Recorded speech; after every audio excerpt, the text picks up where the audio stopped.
welcome to the Jackson Cloud. I'm Jamin. I'm Casey. And I'm Olivia. And we are continuing a journey throughout good old Genesis. And now we're into the stories where a lot of people are less familiar with these ones, because if they're trying to read an ancient book, this is about the time where they're like, it's just getting weird. I don't...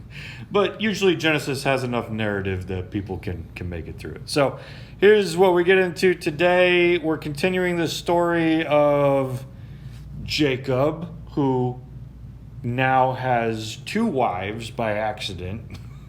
No, one was on purpose. One was on purpose. The other one was Tricked. A trick, which was enacted by his uncle. And I imagine his daughter must have taken part in the trick as well. How willingly, I don't know. It was his uncle, but now it's technically his father-in-law. Right. Yeah. Right. So now father-in-law, uncle, all of them together. We now have the story continuing with this soap opera that gets very complex between several Because he technically married both daughters, does that mean No, it's... don't go there. Nope. So a few things that we will hit on instead of wherever you were going is, let's remember our characters. Jacob, he's been a deceiver in the past. He's tricked his brother. His family has been somewhat deceptive. He's now met his uncle, who has been a deceiver and will continue to be a deceiver. He has also, we've met Leah, who had dim eyes, whatever that means. Is something related to attractiveness compared to her sister, Rachel, whom Jacob really loved, who was quite attractive. Wait, could dim eyes just be like depression back in the day? I don't think so. But whatever it does mean, they related it to, in some way connected to her attractiveness of sorts, so it seems.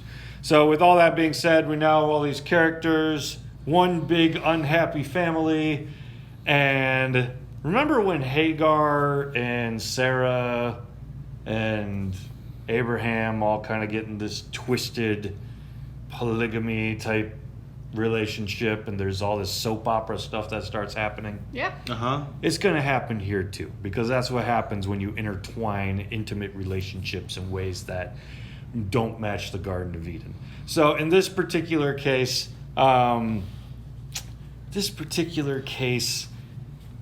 it starts with God seeing Leah. Remember how God's attention is always on the one who seems to be missed?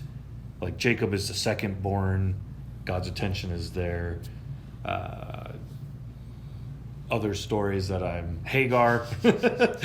Hagar is a slave girl, and yet God's attention is there. God is always focused on kind of these little ones that would otherwise be missed. So normally the least of these. Yeah, where God's attention has always been, especially demonstrated with Jesus when God puts on flesh and shows that constantly. God's attention is on Leah at the start of this, because Leah is now the new overseen one, the new one who... That's his first wife? Yes, the one that he's been tricked into marrying, and the one whom Jacob does not care for. So here's kind of how the story goes, a little bit of reading today. And it starts in verse... Where does it start? 29, 31. Right. Okay. The Lord saw that Leah was hated. So not just like... Not a great relationship, right? Ouch. He opened her womb, but Rachel was barren. So now we're back to this like barren theme that keeps coming up through Genesis. And God is seen as this one who's like the source of life. So Leah conceives and bears a son, and she called his name Reuben. For she said, because the Lord has looked upon my affliction, for now my husband will love me. She gave him a child. She gave him a son, and this is, they look for children. That's a huge deal in ancient times. And Reuben's the first one. His name means, see, a son. They're pretty literal in their namings. But So he wasn't named after the sandwich. well, no. What? No. The sandwich might be named after him. Which is a little weird. Especially because it's like a love sandwich. And nope. That's not what I'm just Anyway, gonna moving sink on. back into my chair for a second episode. Gasp. Not what we were talking about. Reuben's born, and her desire is like, yes, now my husband will be into me. Now he'll care about me. Now he'll love me instead of hate me. And that doesn't really seem to be the case, or so it seems, because she conceives again, bears another son, and says, because the Lord had heard that I am hated, he has given me this son also. And she called his name Simeon, which means, it sounds like the word for heard. So it's kind of like the Hagar story. God has seen me. In this case, God has heard me, right?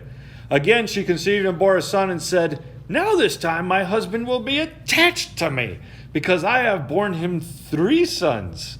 Therefore his name was called Levi, and Levi means, sounds like the word for attached.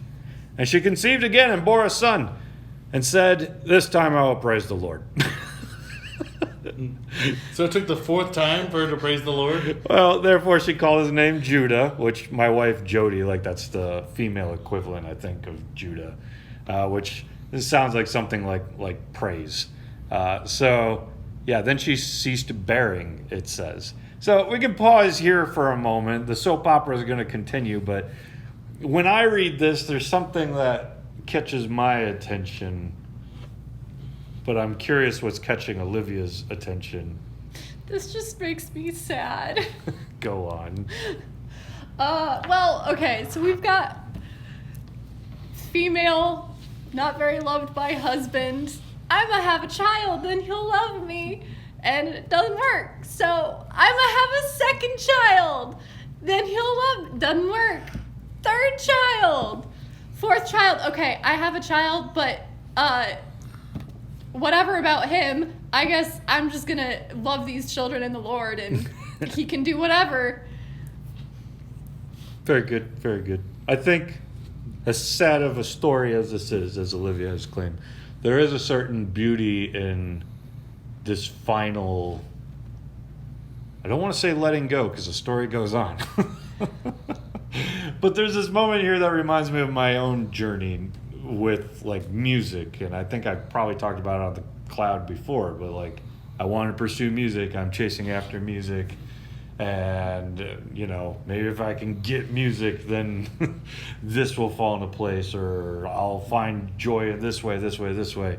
And it took me a long time to be able to like actually set that aside and just put my hope and joy and interest in music and God, after trying to get the attention of so many others with it. And it's such a brokenness right here, because Leah's trying, like, she deserves to be loved by her husband. Yes, there was a lot of deception going on, but this is her situation now.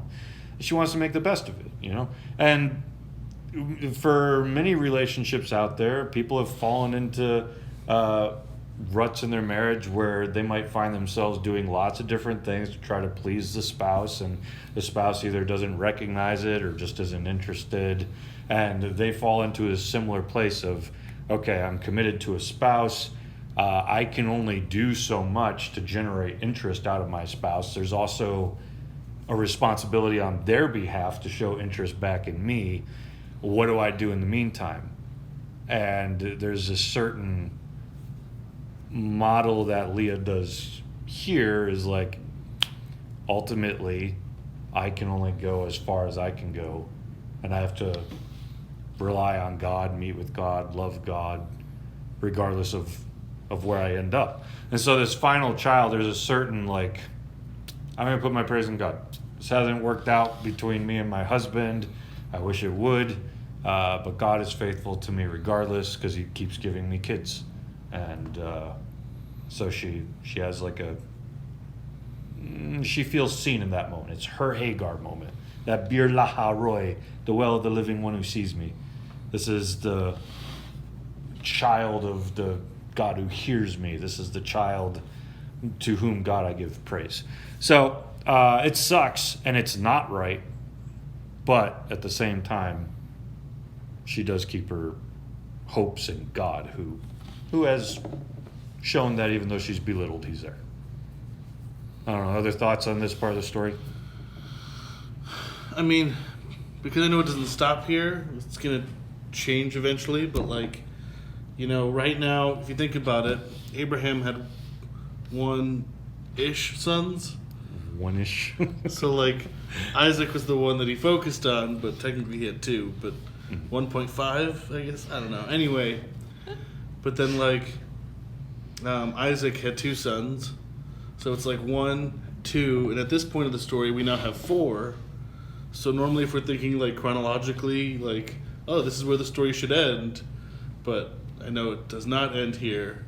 But, oh, he had 4 sons. All right, well, one of them is going to be the chosen one out of the 4, because it was 1, then it was 2, and now it's 4. Actually, it's interesting to think about. You guys recognize these names? Yeah. They're going to go on to be the Yeah. 12 tribes of Israel to some Right. extent. That list is going to grow and adapt throughout the next generation or so. But Leah, who was overseen, who, like, Rachel was like the one Jacob wanted. We already have like 4 of the 12 tribes of Israel are found in who? Leah, Leah. the one who was overseen, right? Hagar may not have ended up like as the mother of Israel, but Leah is actually going to kind of end up as the mother of of the tribes of Israel to some extent. Some extent. Let's continue the story. When Rachel saw that she bore Jacob no children, she envied her sister. She said to Jacob, "Give me children or I shall die." Which I'll pause right there for a minute. Our conception on sex is very scientifically minded today. We understand how sperm and eggs work. That wasn't really the way that they thought of sex back then, because all they really knew was that the man sent some stuff out and maybe the womb took it in, maybe it didn't. So when you see that the Bible's always putting the weight on like the woman to conceive, part of the reason for that is like, well, I did my thing, you know, like it. Anyways, I did my thing. So for that much to be said, your body's not doing the rest of it. That's as far as they can like conceive really of how sex works. So at the same time though, Jacob has had children through Leah and can't have children through Rachel. So we also do know Rachel is the one who can't conceive. And right? it also already told us that she's barren, so. Yeah.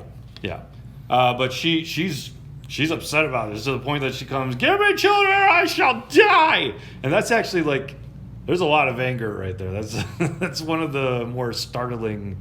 It's beyond what Sarah did or how Sarah expressed her pain when she was in it. Jacob's anger was kindled against Rachel, and he said, "Am I in the place of God who has withheld from you the fruit of the womb?" Then it just came out naturally. Then she said, "Here is my servant, Bilhah. Go into her, so that she may give birth on my behalf, that even I may have children through her." All right. This story should sound familiar to us. Yeah, it does. Yep. Who wants to re-explain how this art works for anyone watching right here in the middle? How this art works? Ancient art of conception when you're barren. Art is maybe not the greatest word to use. Well, it just means that Rachel becomes the surrogate for the servant Right. when, yeah. You own a slave, you make your slave have the child, therefore you own that child as your own, is the way that they treated it in ancient times. And that's the surrogate process Which is back not there. good. No, it's not. And you can imagine that Bilhah is probably not super interested in this. But Leah can't find a way to have a kid. She's barren. And so she decides to go with this ancient conception idea. So she gave him her servant Bilhah as a wife, and Jacob went into her. And Bilhah conceived and bore Jacob a son. Then Rachel said, "God has judged me and has also heard my voice and given me a son." Therefore, she called his name Dan, which is one of the less epic sounding of the tribes. But Dan sounds like judged in Hebrew. So Rachel's servant Bilhah conceived again and bore Jacob a second son. And Rachel said, "With mighty wrestlings I have wrestled with my sister and have prevailed." She called his name Naphtali, which means good fortune has come. You can pause there for a minute. We're seeing the drama of the family. Imagine that there's a word out there for Casey's a jerk. And I have a child, and me and Casey have had a hard time. And I named my kid Casey is a jerk. Right? Like, it wouldn't strengthen our relationship very much. But this is basically what Rachel's. I've had a child through my slave, and I've rejoiced that I've wrestled with my sister and prevailed. And so, like, it's out of the wrestling with my sister that I named my child. Well, and like, I don't know. I try to imagine the fact that like this would be like a sibling rivalry that's going on, and like just the competition that's happening before our eyes. But the scoreboard is children. Like, that's the scoreboard for your sibling rivalry. And I'm like, if there's ever something not to use as a scoreboard, it is definitely children. Real human beings. And yet, that's what's going on here. They're fighting back and forth of it. You can imagine just Leah walking up to Naphtali one day, like, "Hi, Naphtali." So far the score is 4-2. Sort of. 4-2. Because Rachel at least has to know, like, these aren't really my children. Well, right. It wouldn't be 4-0-2, but you're starting to become way too complicated. Well, yeah, okay, all right. But the soap opera. When Leah saw that she had ceased bearing children, she took her servant Zilpah and gave her to Jacob as a wife. Okay, pause again. We saw earlier that she stopped bearing after having a fourth child. And right here, for that reason, she grabs Zilpah. Keep that in mind. So it's 1-4-0-2. Well, there's some things that we should wonder about right here, and I don't fully know which way to go with it, but we're going to come back to that, so remember that. But she takes Zilpah, her own servant, and gives her to Jacob as a wife. Then Leah's servant Zilpah bore Jacob a son. So now we're bringing in a fourth element here. And Leah said, "Good fortune has come." So she called his name Gad, which is like good luck, basically. Lady luck, but man luck. Anyway, Leah's servant Zilpah bore Jacob a second son. And Leah said, "Happy am I, for women have called me happy." So she called his name Asher. In the days of the wheat harvest, 4-0-2. That's the scoreboard. In the days of the wheat harvest, Reuben, which was Leah's son, went and found mandrakes in the field and brought them to his mother Leah. Do you know what a mandrake is? Do you know what a mandrake is? Yes. Yeah, explain what that looks like. Or do you know what it looks like, or you've only eaten it? Or No, I haven't eaten it, but I'm like... You're just thinking of Harry Potter, aren't you? Yes. Yeah. Well, that weird almost torso-looking creature food was kind of like the erotic fruit of ancient times. Mandrake. It's true. It was considered an aphrodisiac. So, like, if you Wait, wasn't it a curse in Harry Potter?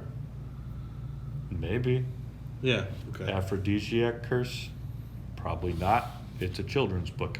But in this particular case, in ancient times, I'm thinking something else. mandrakes are going to come up in the Song of Solomon, which is as grrr as it gets. You know why do you keep making that noise? Why is it there? It's there because we all know when we say mandrakes, we're thinking about sex. Now you are if you weren't before. Anyways, it comes up here in this story.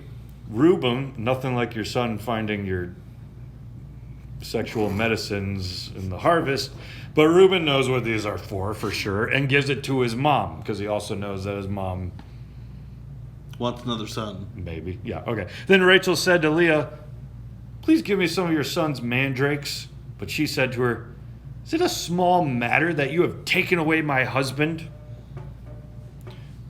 Would you..." Where was I? I don't know. That's Taking what I'm away trying your to figure husband. out. Take away my husband. Would you take away my son's mandrakes also? Rachel said, "Then he may lie with you tonight in exchange for your son's mandrakes." When Jacob came from field in the evening, Leah went out and met him and said, "You must come in to me, for I have hired you with my son's mandrakes." Nothing like playing some weird prostitution game with your husband. I don't fully know what's going on right here, but it's strange, to say the least. So he lay with her that night. All right, so let's pause here. We just learned that, like, Jacob's always sleeping with Rachel and not with Leah. And we know that Leah can't conceive, but this story seems to show, well, at least that she wants to have sex, if not conceive. And this whole story is like, I start to wonder around here, wait, is it that she can't conceive because something has scientifically changed in her? Or is it that Jacob has completely neglected her at this point, not giving her the chance to conceive any more children?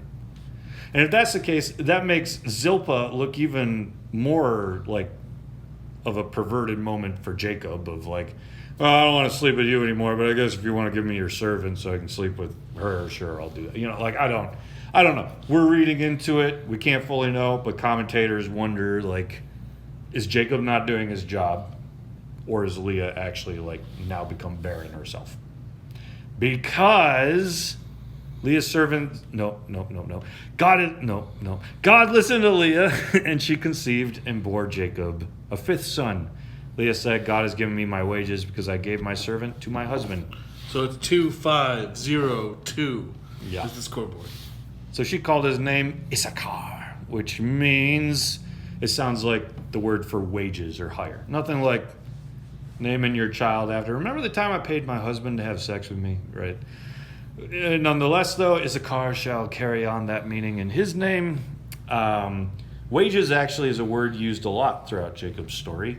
And now it's become so much of Jacob and money and like all these types of things as literally his child's named after wages now. You know, there's a lot of brokenness. And Leah conceived again and bore Jacob a sixth son. Then Leah said, "God has endowed me with a good endowment. Now my husband will honor me because I have borne him six sons." So this is where like 602. Where Jamin suddenly wants to play music again, and now like has all the same dreams all over again, even though he's tried to put that in the past. We now almost kind of see maybe that moment with Leah of like, maybe this time, even though, you know, I've given this over to God, maybe this time, you know. And so she comes along and names a child after that, hoping that her husband will finally respect her. Now, quick question. What are the ages of the kids at this point? Because there's 2602, so there's 10 kids at this point. If you were to have a child like every 2-ish years, because usually you'd have to have a child, then wean it. I don't know how long it would take for them to wean back then, because that's free food. I don't know that you want to just toss that out the window in ancient world, Right. where we have formula and some people just move quicker. But there's also 3 women bearing the children, so There's also that, yeah. So some of them could be happening at the same time. And yeah. So who knows? But if we have 6, 8 of them, how many are we 10. at? 10? 2602. One of them's probably at least 10 by now. I don't know. Afterward, Leah conceived again. She bore Jacob's sixth son. We said that. So she called his name Zebulun. And then afterward, she bore a daughter and called her name Dinah. This is the first daughter we've had. This is the first daughter we've had. And it's important when the Bible does call attention to, like for us, we know, of course, we call attention to women.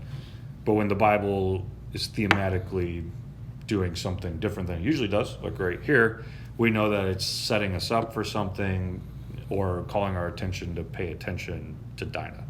Dinah is going to play an important part in the story coming up, and unfortunately it is a rough story that is not fun to read, but she's going to become a character within Genesis, and they want to introduce you to her right here, so that you know her when she comes up later.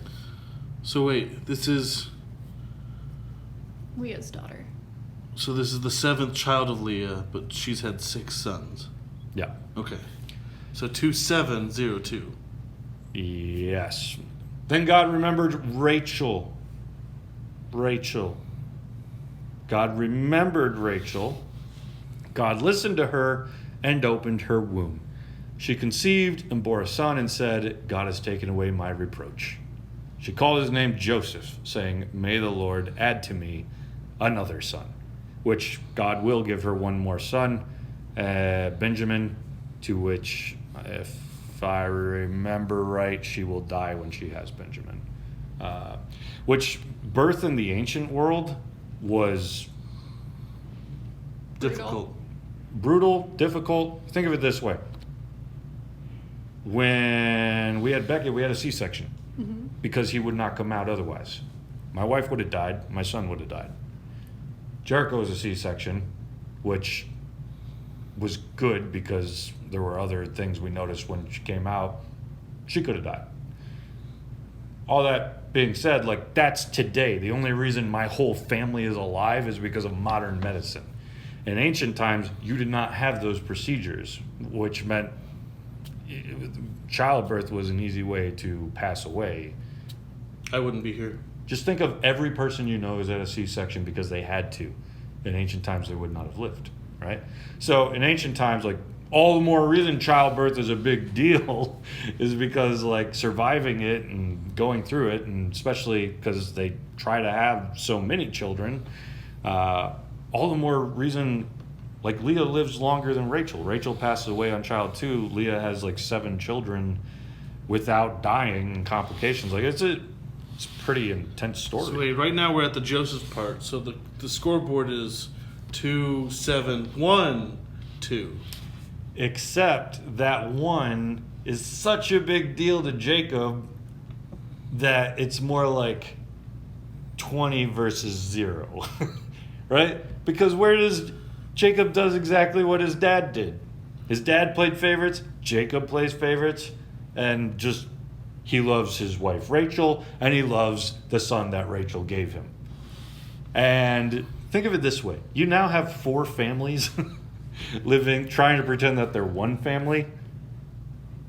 Who are the ones who are pretty much going to throw Joseph into slavery?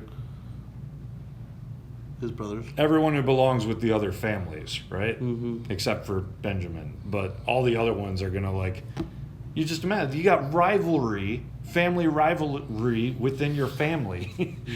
And it's basically like all the sons of the other moms are going to group up on one of them. So it's like he's so stepmom and sibling rivalry all mixed into one.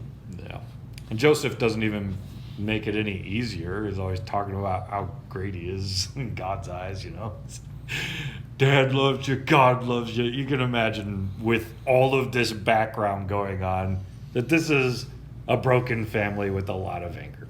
Anyways, all that being said, we now have a better look at some ancient culture, but also a better look at the characterizations of these ancient people who are going to go on to be the 12 tribes of Israel, fathered through the God of Jacob, brought about by the promise to Abraham. Like, this is our founding stories. And the Bible tells stories exactly as they are, oftentimes there's no narrator be like, and that was a bad thing. You know, like, it's expecting you, sometimes it will go there, but a lot of times it tells you the story point blank and expects you to catch on to everything that's going on. And this is a story of where bigamy and polygamy and surrogation and all these other things just ultimately explode upon each other, creating the soap opera that is Genesis. So, thoughts? Too big of a family. All right, well, with that being said, let's hear your thoughts. On the Discord, there's a link below. Feel free to come join us and continue the conversation further. And be sure to like, comment, subscribe down below. Catch us in our next episode as we talk about sheep.